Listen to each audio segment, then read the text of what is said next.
Kan itu kaitannya, tidak ada kaitannya dia ceria, lincah atau itu kaitannya nanti setelah dia besar secara psikologinya, karena itu dia harus tahu bapaknya.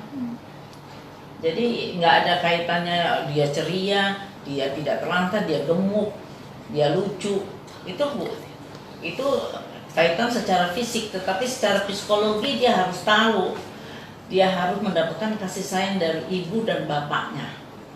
Itu juga bukan hukum negara aja, itu hukum agama. Tidak boleh menghilangkan bapaknya, dan itu juga bisa nanti akhirnya bisa menghilangkan sejarah dari seorang anak bahwa dia punya bapak yang namanya ini, yang orangnya dia harus ketahui. Tidak bisa itu. Bu, selama ini kan dia selalu membicarakan bahwa mengenai hak asuh.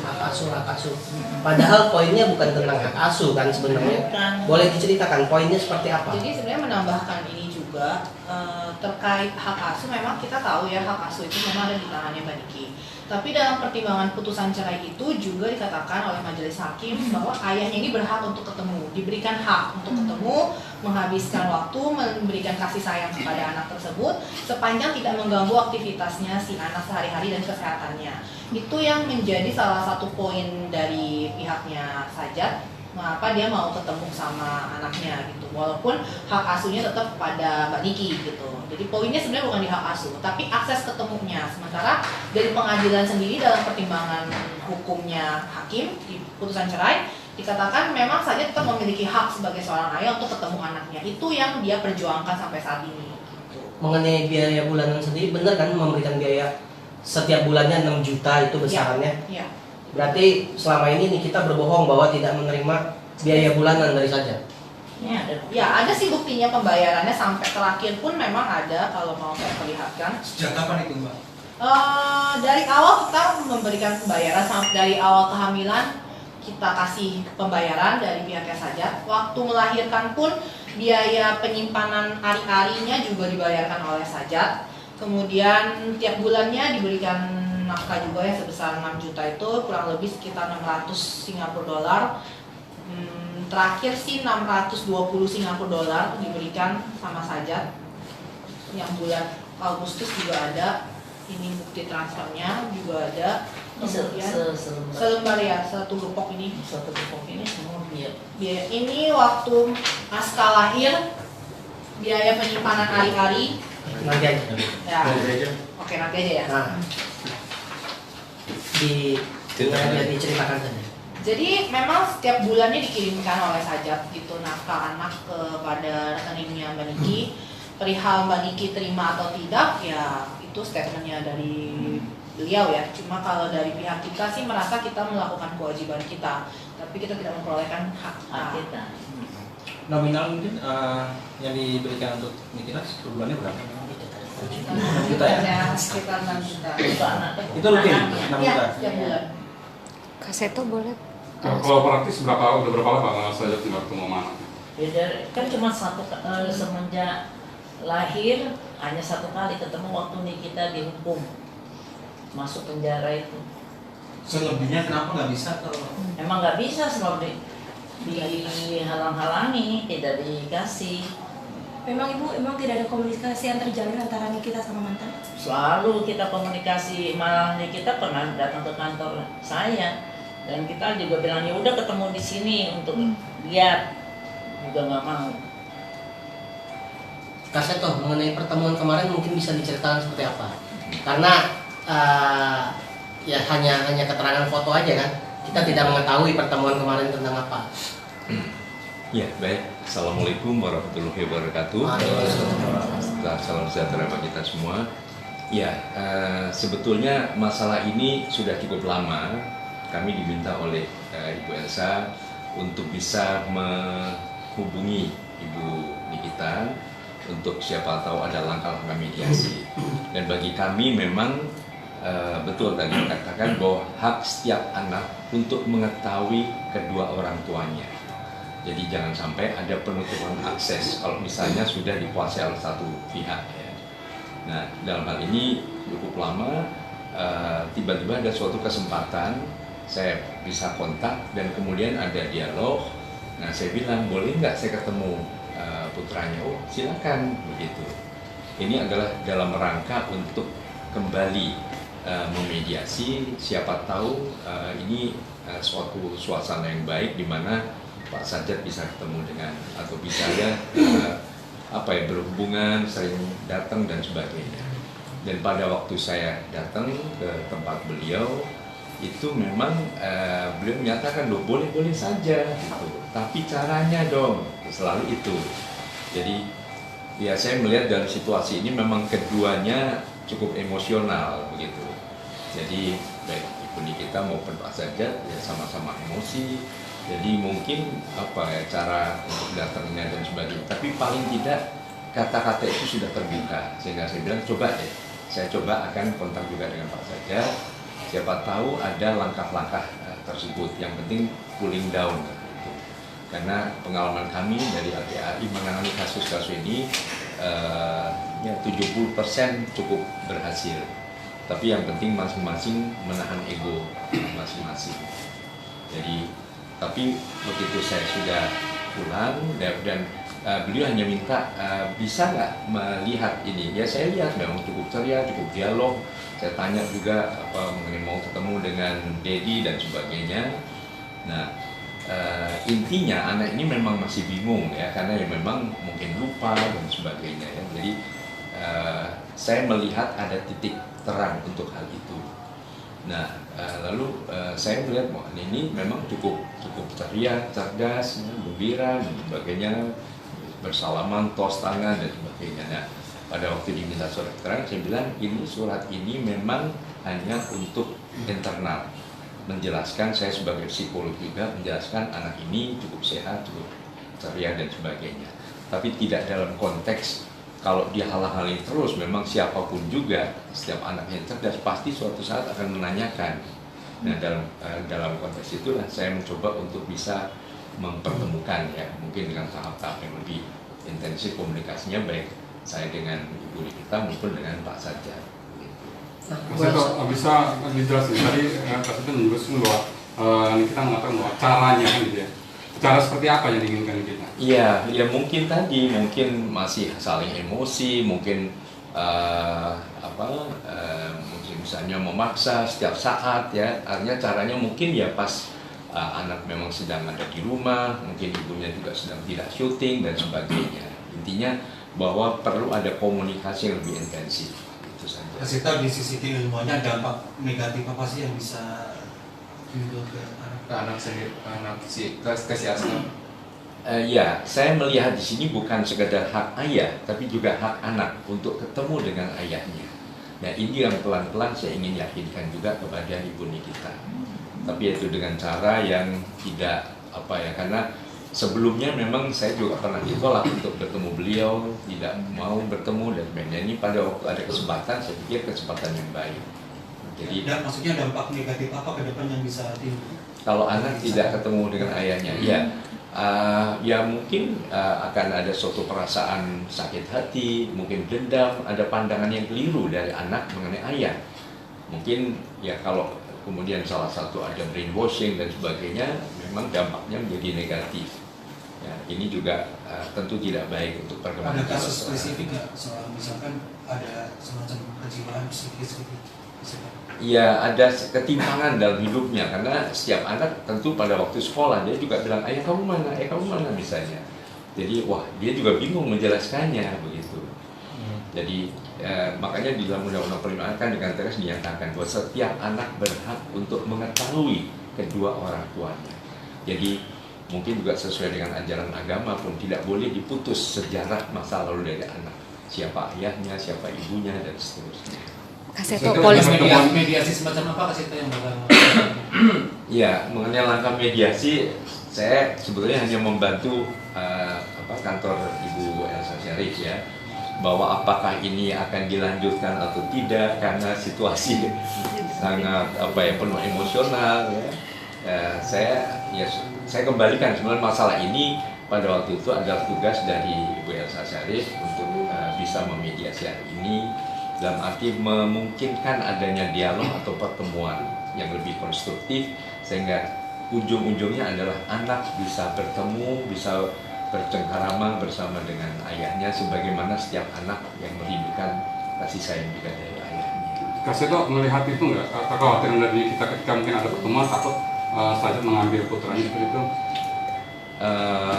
Ya, justru dalam situasi yang memenuhi persyaratan beliau, itu misalnya ya datang sana, artinya dalam suasana yang penuh nuansa damai lah, tidak dengan konflik, tidak ada usaha-usaha untuk terjadinya perebutan dan sebagainya. Tapi waktu ketemu sama Kak Seto ada kekhawatiran itu dari diri kita? Ya itu tadi yang dikatakan, ya caranya dong gitu. Nah caranya tentu dengan cara yang baik-baik. Kak Seto, kan anaknya Nikita ini kan diminta polisi buat divisum, tapi Nikita menolak. Dari sisi psikologis seperti apa sih, katanya sih nanti bisa membuat psikolog si anaknya ini bermasalah ke depannya, makanya dia menolak untuk divisum. Itu gimana sih sebenarnya Kak Seto?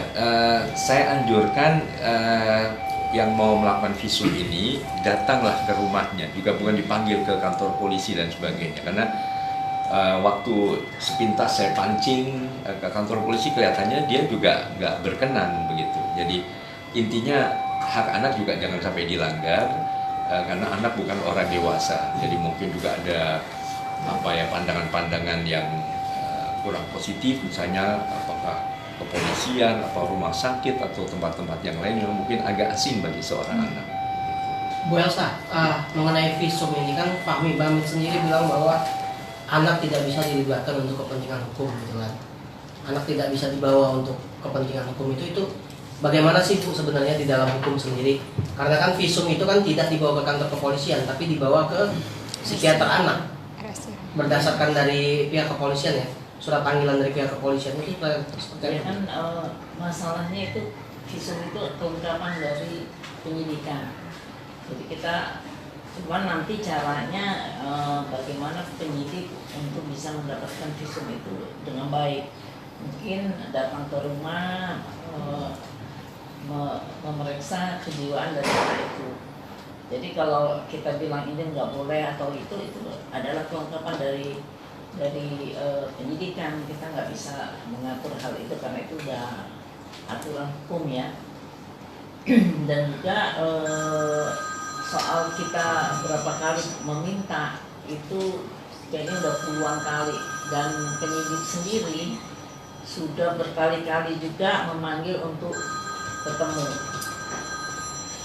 Dan soal kekhawatiran bahwa Sajat mau ambil anaknya itu juga sesuatu yang berkelebihan, karena tujuan Sajat hanya untuk melihat anaknya, untuk bisa bermain dengan anaknya, bisa memberikan kasih sayang kepada anaknya, dan tidak mau nantinya anak itu jadi nggak tahu bapaknya. Ya sekarang kalau ditanya bapak kamu siapa kan nggak tahu, mukanya kayak apa pasti nggak tahu sama sekali, karena waktu Sajat ketemu anak itu masih umur berapa bulan lah, yang nggak mungkin ingat sama sekali.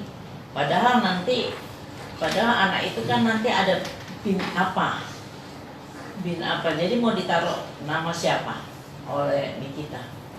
Jadi memang nggak benar kalau dia tidak bisa selalu menghalang-halangi untuk pertemuan. Cara-caranya itu dengan segala cara, dengan baik-baik di kantor kita juga ya. Terus berapa kali Sajat ibunya udah datang juga, tetap ditolak mentah-mentah. Terus di kantor polisi juga untuk di mediasi. Nah sekarang dia mungkin kan kita tahu lah actingnya kan, sekarang udah jadi tersangka, jadi dia gayanya bisa boleh lihat anaknya apa. Coba benar-benar kita mau lihat pasti ditolak sama dia. Alasannya apa waktu itu? Ya kita nggak tahu sifat dia tuh kayak apa. Kan kita bisa lihat sifatnya, karakternya, maunya sendiri ya. Hukum dia suka langgar-langgar sendiri. mengenai Sajat dipanggil kepolisian, benar nggak sih kabar itu? Karena dia sering bilang bahwa Sajat sudah 2 kali dipanggil polisi tapi nggak hadir. Benar, nggak ada panggilan itu. Nggak ada surat panggilan untuk Sajat. Cuma kemarin itu saya sempat penyidik ada bilang kayaknya ada laporan dari Baniki. Jadi Jadi saya pas sekalian lagi ngadep ke penyidikan perkara ini, saya ke sana. Jadi saya kasih juga bukti ini sebelum ada panggilan gitu. Jadi kalau dibilang ada panggilan, nggak ada panggilan sih yang dikirim ke sini. Kita nggak pernah terima panggilan untuk laporannya Mbak Niki. Karena saya pun juga udah masuk bahwa kasih bukti bahwa tidak pernah ada penelantaran. Saya selalu memberikan nafkah setiap bulan. Jadinya ya saya juga nggak tahu itu kayaknya nggak diproses atau gimana. Tapi sejauh ini tidak pernah ada panggilan. Mbak, tapi dari tulisannya Niki bilang katanya yang anak ini ingin diambil untuk istri-istrinya, diminta istrinya. Enggak lah, itu enggak benar sama sekali. Jadi sebenarnya saja itu cuma mau ketemu anaknya aja, nggak ada inisiatif untuk mau ngambil atau mau culik atau mau rebut hak asuh, sebenarnya nggak ada sama Itu sekali. nggak gampang. Dan itu juga karena maksudnya dia kan juga kerjanya kan di Singapura, Iya. tinggal di Singapura, itu juga bukan suatu hal yang mudah kan bawa-bawa anak pergi lewatin imigrasi gitu. Jadi itu suatu hal yang nggak mungkin Ya. sama sekali lah. Terlalu berlebihan. Mungkin itu hanya kekhawatirannya Mbak Niki yang terlalu berlebihan. Tapi kan Niki udah tersangka, kalau misalnya nanti ditahan gimana anak ini kira-kira? Kita lihat aja. Ya, kita lihat. Mungkin saja pengen diambil alih saja dulu gitu kan, kalau misalnya dia ditahan atau gimana? Ya, kita nggak tahu dari mana. Mas Eko gimana biasanya kalau gitu Pak? Ya, sejauh ada keluarganya yang cukup dekat, ya kan ada kakak beliau juga yang cukup dekat juga. Kemarin saya lihat ya bisa saja mungkin sementara ikut dari kakak dari Ibu Niki ini. Kan ini kan imbasnya cukup efeknya cukup besar untuk anak kita ya. Ketika Ya, mungkin nanti justru itulah kami dari Lembaga Perlindungan Indonesia sangat mengedepankan kepentingan terbaik bagi anak. Jadi intinya adalah ayolah semua dibicarakan baik-baik dengan tenang begitu. Jadi Saya nggak mengerti ya, kita itu selalu cari masalah. Coba dipertemukan aja anaknya dengan bapaknya, kan sebetulnya nggak ada masalah, dia nggak terlibat dengan masalah, nggak terlibat jadi tersangka. Kenapa selalu dia mau mencoba menghantam aturan? Untuk apa dia mau kuat-kuatan dengan aturan hukum? Mau melanggar hukum? Untuk apa? Padahal mempertemukan itu sesuatu yang simpel sekali, egonya terlalu tinggi. Mau kayak jagoan gitu sebagai kebal hukum. Kenapa dia berlaku seperti itu? Coba dipertemukan, nggak ada masalah. Dan itu dia bisa lihat, ketemu gimana, malah dia bisa happy kalau anaknya juga happy. Kenapa dia berkeras begitu? Adu-adu apa dia? Adu hukum, kuat-kuatan atau nantang polisi? Kita lihat aja. Nggak bisa begitu. Kita di negara hukum, dan juga dia kalau dia kan juga beragama, dulu pernah jilbaban. Jadi dia harus tahu agama itu, bahwa nggak bisa anak itu dipisahkan dengan orang bapaknya maupun ibunya. Karena anak itu harus lengkap jiwanya, mendapatkan kasih sayang dari bapak dan ibu. Tapi ada indikasi untuk memeras bapaknya nggak sih, Bu? Biasa nggak mau berpendapat demikian. Tinggal publik aja. Bagaimana uangnya diambil terus tapi anaknya nggak diperlihatkan. Mbak Elsa, kalau misalnya pertemuan itu terjadi, bapaknya ketemu anaknya, akankah laporan itu dicabut demi kepentingan anak? Ya bisa aja. Kalau memang nanti selanjutnya dibuat satu perjanjian bahwa ada kapan dia punya jadwalnya yang jelas, jangan sekali aja dia ketemu terus besok-besoknya nggak ketemu lagi. Kan gayanya kan begitu. Jadi ya ketemu, karena kan Sajat itu kan dari Singapura, jadi dia emang harus dijanjiin dulu ketemu, terus pulang, kan nggak bisa, bukan nangkring di Jakarta. Artinya harus terjadwal. Iya, terjadwal. Dan itu ketemu selamanya. Nanti kan setelah umur 13 anak itu kan baru bisa memilih ibunya, bapaknya. Tapi kan anaknya udah bisa ketemu bapaknya karena udah besar. Kalau ini kan masih kecil. Sajat sendiri tidak keberatan ketika nanti pertemuan terjadi dan pencabutan nota laporan. Ya nggak ada masalah kalau memang dipertemukan, kan memang keinginan Sajat untuk ketemu anaknya. Kabarnya Sajat sendiri pernah menghilang selama 2 tahun setelah melahirkan. Enggak menghilang, udah bolak-balik datang.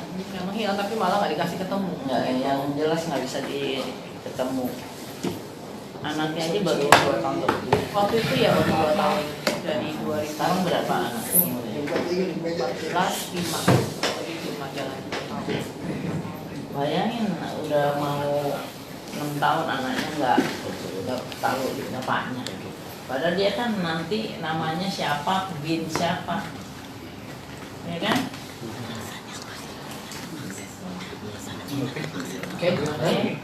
Mbak Elsa, mungkin ada yang ingin disampaikan untuk Niki? Pesan buat Niki. Pesan saya, udahlah nggak usah cari masalah, pertemukan aja hal yang biasa, pertemukan anaknya dengan bapaknya. Itu kan ibadah juga dan juga merupakan ungkapan kasih sayang dia kepada anaknya supaya anaknya mendapatkan sesuatu kasih sayang yang lengkap sehingga untuk kejiwaan dia akan datang. Jadi kalau dia sayang anaknya ya dia pertemukan anaknya dengan bapaknya. Cukup. Terima kasih Bu. Terima kasih.